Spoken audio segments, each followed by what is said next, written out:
ہم تو رکھتے ہیں مسلمانوں کا دین، دل سے ہے خدا میں ختم المرسلین۔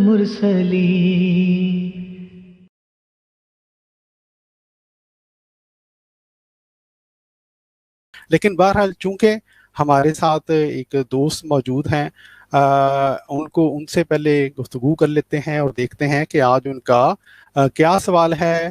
محمد ظاہر صاحب، السلام علیکم ورحمۃ اللہ وبرکاتہ۔ جی وعلیکم السلام، شکریہ ڈاکٹر یحییٰ صاحب۔ جی جناب، کیا سوال ہے آپ کا؟ جی ڈاکٹر صاحب، اول تو آپ نے جتنی بھی یہ گفتگو کی، میں کافی دیر سے آپ کی گفتگو سن رہا تھا۔ آپ کی گفتگو جو ہے وہ ٹوٹل اس کی بنیاد یہ تھی کہ تمام انبیاء جو ہیں ان کی مخالفت کی جاتی ہے۔ جی جی، تمام جو مامورین جو ہوتے ہیں ان کی مخالفت ہوتی ہے۔ آپ نے جی قرآن کریم کی آیات کے حوالے دیا، آپ نے یہی ثابت کرنے کی کوشش کی ہے کہ مامورین جو ہوتے ہیں ان کی مخالفت کی جاتی ہے۔ جی جی، اب میں آپ سے یحییٰ صاحب یہ پوچھنا چاہوں گا کہ عبدالغفار جمبا صاحب جو ہیں وہ بھی مامور ہونے کے دعوے دار ہیں۔ آپ کے سامنے یہاں پہ پلیٹ فارم پہ 4 بندے عبدالغفار جمبا صاحب کے بیٹھے ہوں اور وہ بھی یہی قرآن کریم کی آیات جو ہیں ان سے استدلال لے کے آپ سے سوال کریں کہ چونکہ مخالفین کی جاتی ہے مامورین کی، تو آپ بھی ہماری مخالفت کریں۔ آپ نے تو بڑی ویڈیو سیریز بنا رکھی ہیں عبدالغفار جمبا صاحب کے خلاف، تو کیا اس سے ان کی صداقت ثابت ہو جائے گی عبدالغفار جمبا صاحب کی کہ آپ ان کی مخالفت کر رہے ہیں، وہ صادق اور امین ہو گئے؟ اول یہ بات۔ ایک منٹ، دوسری بات، پہلے اس سوال کا جواب لیں، پہلے سوال کا اکٹھے جواب چلیں ٹھیک مجھے دے دیجیے، مجھے اکٹھے جواب دیجیے گا کیونکہ میرے پاس وقت کم ہے، ہماری اپنی بھی اسٹریم شروع ہونے والی ہے۔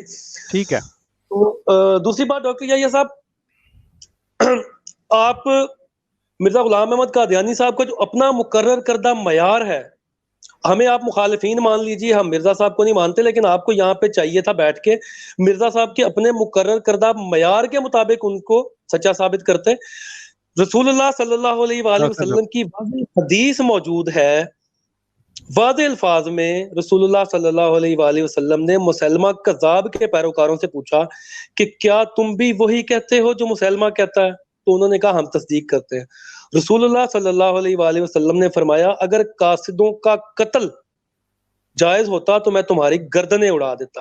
تو یہ آپ نے جتنا بھی استدلال قرآن کریم کی آیات بیان کر کے لیا ہے، تو محترم یحییٰ صاحب، اول تو آپ مرزا صاحب کو نبی ثابت کریں، اس کے بعد آپ قرآن کریم کی ان آیات کا استدلال مرزا صاحب پہ فٹ کریں، ورنہ ہم جو اختلاف مرزا صاحب سے رکھتے ہیں وہ وہی ہے جو رسول اللہ صلی اللہ علیہ وآلہ وسلم نے واضح فرما دیا کہ اگر ان کا قتل واجب ہوتا تو میں تمہاری گردنیں اڑا دیتا۔ ٹھیک ہے، تو ہم مرزا صاحب کو اسی لسٹ میں رکھتے ہیں جو رسول اللہ صلی اللہ علیہ وآلہ وسلم نے واضح فرما دیا۔ تو آپ کو چاہیے تھا کہ آپ مرزا صاحب کو پہلے مرزا صاحب کی صداقت جو ہے وہ بیان کرتے، مرزا صاحب کے اپنے مقرر کردہ جو اصول ہے آپ کا کوئی اور سوال ہے؟ اگر آپ گفتگو کرنا چاہیں گے تو پھر ہم الگ سے سٹریم کر لیں گے، پھر اس کے اوپر آپ بات کر لیجیے گا۔ شکریہ، جزاک اللہ جی، جزاک اللہ، بہت بہت شکریہ۔ آپ ظاہر صاحب نے جس طرح کے پیارے بھائیوں نے بتایا انہوں نے کہیں جانا ہے تو ہم ان سے رخصت لیتے ہیں، پھر ان کے بعد جو ہیں وہ ہم اس کا جواب بہرحال دے دیں گے ان کو۔ ظاہر صاحب، آپ نے یہ جو پہلا سوال کیا ہے محترم جمبا صاحب سے متعلق، چونکہ خاکسار نے جمبا صاحب سے متعلق جو ہیں وہ زیادہ ویڈیوز بنائی ہیں، میں ہی اس کا جواب دے دیتا ہوں۔ بات یہ ہے کہ جب بھی کوئی انسان خدا کی طرف سے مامور ہونے کا دعویٰ کرتا ہے تو انسان جس نے دعویٰ کیا ہے یہ اس کے ذمہ ہوتا ہے کہ وہ اپنے الہامات جو خدا نے جن الہامات میں اس کو مامور من اللہ جو ہے وہ بیان کیا ہے وہ پبلک کے سامنے پیش کرے۔ ایک بات، میں نے جو ویڈیوز بنائی ہیں محترم جمبا صاحب سے متعلق ان میں اس بات کو بار بار پیش کیا ہے کہ جناب جمبا صاحب، آپ مامور من اللہ ہونے کا دعویٰ کرتے ہیں، اپنا کوئی الہام پیش کیجئے۔ حضرت مرزا صاحب نے جب دعویٰ کیا پیارے بھائیوں تو آپ کو علم ہے، اپنے الہامات پیش کیے اور بے شمار صفحات کے صفحات، آپ یہ غیر احمدی حضرات تو کہا کرتے ہیں جناب تذکرہ ان کا اور نعوذ باللہ قرآن مجید ہے، اس میں تذکرہ میں الہامات پیش کیے ہیں یا نہیں کیے ہیں؟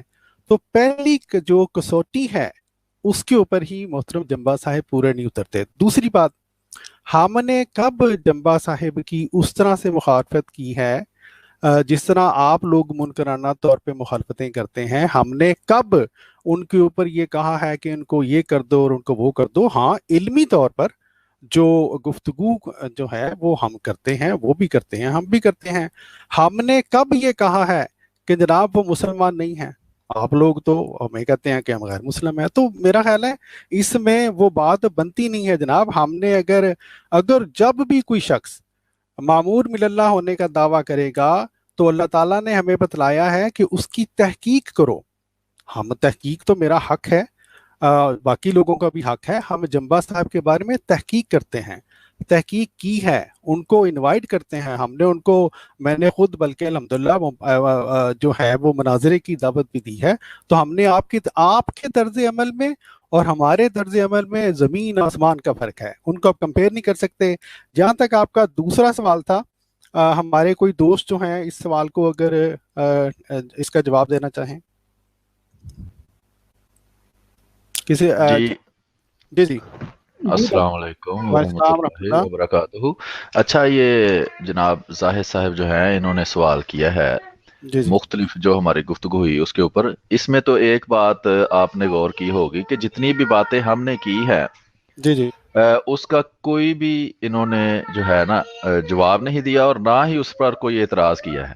یعنی جی کہ جی ہم نے جو رویہ بتایا ہے حضرت مسیح موعود علیہ الصلوۃ والسلام کے مخالفین کا, جی یہ کہہ سکتے تھے نہیں کہ یہ آپ غلط بیانی کر رہے ہیں, ہمارا تو ایسا کوئی رویہ نہیں, نہ ہم گالیاں دیتے ہیں, نہ ہم آپ کو واجب القتل سمجھتے ہیں, نہ کوئی اس طرح کی بات ہے, نہ ہی آپ کو مسجدیں میں جانے سے روکتے ہیں, ہم جی تو جی ایسا کام ہی نہیں کرتے, نہ ہی آپ کی مسجدیں توڑتے ہیں, نہ ہی چھینتے ہیں. جی جی لیکن یہ اچھی بات ہے کہ انہوں نے اس سب چیزوں کو ایکسیپٹ کر لیا کہ ہاں واقعی الحمدللہ. رویہ ہمارا وہی ہے جو منکرین, جو سچے انبیاء کے منکرین کا ہوتا تھا. لیکن جی ہم مرزا غلام محمد قادری علیہ الصلوۃ والسلام کو سچا نہیں مانتے. یہ ایک الگ کہانی ہے. ایک بالکل تو بات یہ بھی ہو گئی.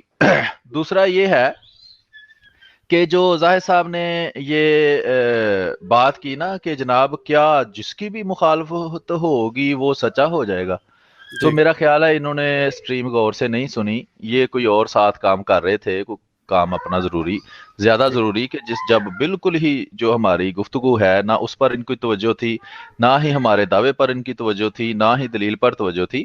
یہ جی تو ہم چاروں میں سے کسی نے بھی نہیں کہا کہ جس کی بھی مخالفت ہوگی وہ سچا ہوگا. یہ ہم کب کہہ رہے ہیں؟ ہم بالکل یہ کہہ رہے ہیں کہ جو سچے انبیاء یا خدا تعالیٰ کی طرف سے آئے ہوئے لوگ ہوتے ہیں, ان کے جو مخالفین ہوتے ہیں نا, ان جی کا رویہ ایک جیسا ہوتا ہے. جی امید بالکل ہے کہ یہ سادہ اردو ہے, کوئی ایسی زبان نہیں کہ جو ان کو سمجھ نہ آئے, ان جی کو جی سمجھ آ گئی ہوگی. ہم یہ نہیں کہہ رہے کہ جس کی بھی مخالفت ہوگی وہ سچا ہوگا. جی ہم یہ کہہ رہے ہیں کہ جو سچے ہوتے ہیں خدا تعالیٰ کی طرف سے آئے ہوئے, ان کے جو مخالفین ہوتے ہیں ان کا رویہ ایک جیسا ہوتا ہے. اب ہم نے مثالیں جو دی ہے وہ ساری اس بات کی دی ہے کہ جو پچھلے انبیاء گزرے ہیں, جو صلحاء گزرے ہیں, ان کے مخالفین کا رویہ دیکھ لیں, اور احمدی مسلمانوں کا یا حضرت مسیح موعود علیہ الصلوۃ والسلام کے مخالفین کا جو رویہ تھا وہ دیکھ لیں, وہ آپ کو بالکل ایک جیسا لگے گا. بالکل اچھا, اگلی بات آپ نے کہی کہ جناب مسیلمہ کذاب کو رسول اللہ صلی اللہ علیہ وسلم نے اس کے جو بھیجے ہوئے تھے ساتھی, وہ ساتھ ہی تھا ان کے, میرا خیال ہے وہ ان کے خیموں کا خیال رکھ رہا تھا, پیچھے بیٹھا ہوا تھا. تو وہ بندے آئے تو آ کے انہوں نے جو بھی بات کی, واللہ عالم مکمل ان کا کیا مناظرہ ہوا یا گفتگو ہوئی, لیکن یہ ملتا ہے کہ آپ صلی اللہ علیہ وسلم نے فرمایا کہ اگر قاصدوں کو قتل کرنا جائز ہوتا تو میں تمہیں قتل کرتا. بہرحال اب اس سلسلے میں عرض یہ ہے کہ مثال غلط آپ نے دی ہے. اس کی وجہ یہ ہے کہ جو مسیلمہ کذاب ہے اس کے بارے میں رسول اللہ صلی اللہ علیہ صلی اللہ وسلم علیہ وسلم. کو اللہ تعالیٰ نے وحی کے ذریعے یا خواب کے ذریعے, خواب تو ان کی صاف ملتی ہے کہ میں نے 2 کنگن پہنے ہوئے تھے سونے کے, اور میں حیران ہوا کہ میں سونا کیوں پہنا ہوا ہے, میں نے پھونک ماری تو وہ اڑ گئے. تو میرا جہاں تک خیال ہے اس سے مراد اسود انسی اور جو ہے وہ مسیلمہ کذاب ہے. تو بعض جب ہم اس بات کو بلکہ بعض دفعہ پیش کرتے ہیں ضمناً یہ بات آ گئی کہ جناب رسول اللہ صلی اللہ علیہ وسلم کی زندگی میں مسیلمہ کذاب زندہ موجود تھا تو اس کے خلاف جنگ کیوں نہ کی؟ تو بعض ان میں سے یہ سری جھوٹ بول جاتے ہیں کہ جی اس نے تو دعویٰ بعد میں کہیں کیا تھا رسول اللہ علیہ وسلم کی زندگی سے. تو جب دعویٰ بعد میں کیا ہو تو ظاہر صاحب کی دلیل ویسے ہی غلط ہو گئی. اگر دعویٰ اس وقت کیا تھا تو بعد میں جو حضرت ابو بکر صدیق رضی اللہ عنہ کی جنگ ہے وہ اس کیٹیگری سے نکل گئی. بہرحال ایک تو یہ ہے. دوسرا یہ ہے کہ جب رسول اللہ صلی اللہ علیہ وسلم کو خدا تعالیٰ نے واضح طور پر وحی کے ذریعے بتا دیا ہوا ہے, وحی خفی کے ذریعے یا خواب کے ذریعے یا رویا کے ذریعے کہ یہ کذاب ہے, تو اس کو مثال کے طور پر پیش کرنا تو بالکل ایک لا علمی پر مشتمل یا بے عقلی پر مشتمل بات ہوگی اس کی. تو دوسری بات, رسول اکرم صلی اللہ علیہ وسلم تو اللہ تعالیٰ کے سچے نبی ہے, ان کو جب وحی کے ذریعے ایک بات بتا دی جاتی ہے کہ یہ سچا ہے اور جھوٹا ہے, اس کو عوام کے ساتھ ملانا کہ عام بندے جو ہم جن پر وحی نہیں ہوتی, ہمارے سامنے ایک بندہ دعویٰ کرے کہ میں اللہ تعالیٰ کی طرف سے بھیجا ہوا بندہ ہوں, اس کو اور اس بندے کو جو اللہ کا نبی ہے باقاعدہ, جس پر شریعت اتر رہی ہے, حاضر نبی ہے, تو وہ یعنی کہ وہی باقاعدہ سلسلہ وحی کا جاری ہے اور خود اس بارے میں معلوم ہے کہ اس کو وحی کے ذریعے اللہ تعالیٰ نے بتایا ہوا ہے کہ یہ بندہ کذاب ہے, جھوٹا ہے. ورنہ ابن سیاد کا واقعہ بھی ملتا ہے جس کو جا کر جس کا ٹیسٹ کرنے کے لیے رسول اکرم صلی اللہ علیہ وسلم جاتے ہیں اور جا کے اسے پوچھتے ہیں کیا تو گواہی دیتا ہے کہ میں اللہ کا رسول ہوں, تو وہ کہتا ہے کیا تو گواہی دیتا ہے کہ میں اللہ کا رسول ہوں؟ تو آپ کہتے ہیں میں تو اللہ کے سب نبیوں پر جو سچے ہیں ان پر ایمان لایا ہوں. پھر اس کا امتحان کرتے ہیں. تو اس سے رویہ اور تھا, لیکن مسیلمہ کذاب کے الچیوں کے ساتھ رویہ سخت اس لیے تھا کہ ان کو اللہ نے وحی کے ذریعے بتا دیا ہوا تھا. اگر ظاہر صاحب آپ کو دعویٰ ہے کہ آپ اللہ کے سچے نبی ہیں اور آپ کو اللہ نے وحی کر کے بتا دیا ہوا ہے کہ مرزا غلام احمد قادیانی علیہ الصلوۃ والسلام اللہ کے سچے نبی ہے, تو پھر آپ کی مثال اور حضرت نبی اکرم صلی اللہ علیہ وسلم کی مثال ایک ہو سکتی ہے. ورنہ ہم عام انسان ہیں, ہم تو بظاہر جو دلائل ہیں یا جو برہانات ہیں یا جو نشانات ہیں ان کی طرف ہی غور کریں گے. تو اس لیے رسول اللہ صلی اللہ علیہ وسلم کی اور مسیلمہ کے الچیوں کی مثال دینا یہاں بالکل ہی لا یعنی سی بات ہے. ٹھیک ہے جناب, اور میرا خیال ہے کہ اتنا کافی ہے. ابھی جمبا صاحب والی وضاحت جو ہے وہ آپ نے کر دی ہے, وہ بہت بہترین تھی. بہت شکریہ جی بالکل, جزاک اللہ. اور بالکل آخر پہ ایک چھوٹا سا نقطہ اس سے پہلے کہ خاکسار احمد نذیر صاحب کی طرف جائے. جیسا کہ ہمارے محترم سلیم میر صاحب نے بتلایا, پبلک کو پتہ بھی ہے, حضور صلی اللہ علیہ وآلہ وسلم کو 2 سونے کے کنگن جو تھے وہ دکھلائے گئے تھے. مسیلمہ کذاب کی تو میرے بھائیوں آپ بڑی مثال آگے پڑھ کے اس کو توڑ مڑوڑ کر پیش کر دیتے ہیں. اسود انسی کے ساتھ حضور صلی اللہ علیہ وآلہ وسلم نے اس کو ہلاک کیوں نہیں کیا, اس کے اوپر لشکر کشی کیوں نہیں کی, اس کے لیے کیوں نہیں یہ سزا تجویز کی کہ صحابہ کا ایک لشکر بھیج کر اس کو تہس نہس کر دیا جاتا. تو ذرا جو ہے میں گزارش کروں گا اپنے بھائیوں سے کہ اس بات پر بھی کبھی غور کر لیں.